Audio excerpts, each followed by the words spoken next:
all.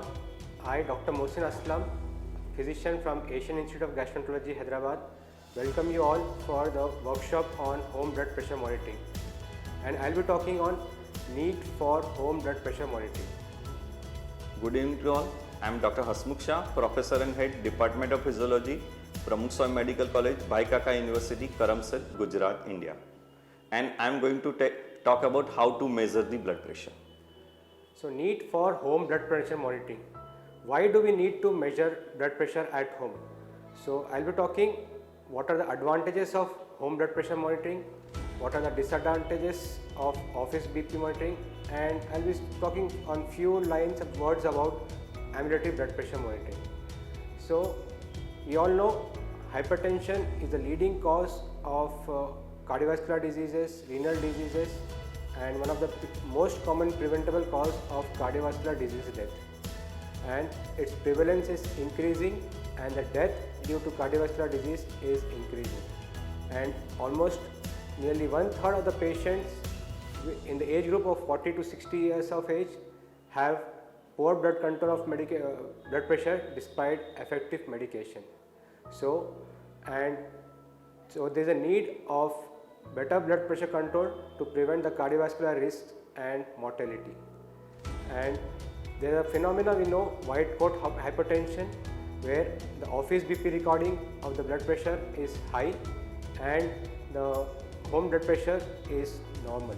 And there is a reverse phenomena when the patient comes to the hospital, his BP is normal and the blood pressure at home is high.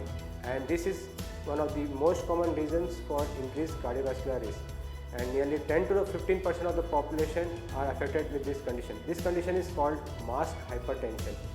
So this home blood pressure monitoring helps in diagnosing of hypertension, white coat hypertension and masked hypertension, and also helps in predicting the risk of cardiovascular diseases and blood pressure monitoring. And ambulatory blood pressure monitoring, as we all know, it is a device which has to be worn for 24 hours and is a gold standard in measurement of hypertension. But again, its use is cumbersome, it is costly, and the recordings are not that reproducible when compared to home blood pressure monitoring. And its home blood pressure monitoring, patient can use it at their own convenience. And there are now many validated devices available in the market which the patient can use, make the recordings, and we can follow that recordings in the office and adjust the medicine accordingly. And also the newer devices which have the indicators for hypertension, irregular heartbeats and atrial fibrillations are in the market for the use.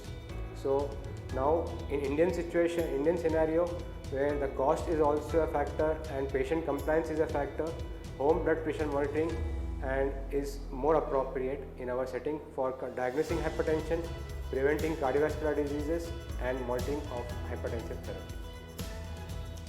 So as sir told about why we have to measure the blood pressure at home. So as we are knowing that we read from the newspaper as well as television that heart attacks are very common. Young people die frequently nowadays.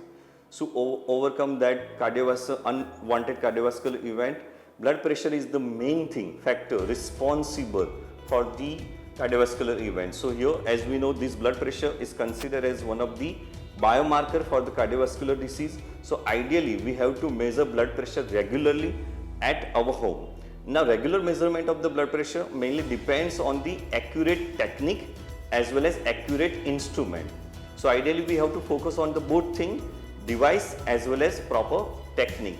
So here we get the proper device, as sir told that validated devices are available in market. So first of all, as per the advice of the physician, we always prefer the validated instrument and then we go for the proper technique. So hope you get first of all training by your doctor and then you start recording the blood pressure at home.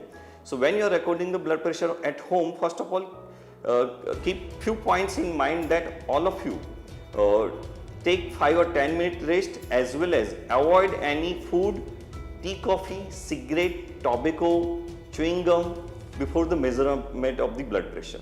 Then take 5 or 10 minutes of the rest and record the blood pressure ideally in sitting position with the back support, uncrossed leg and without any fear or without any thought process.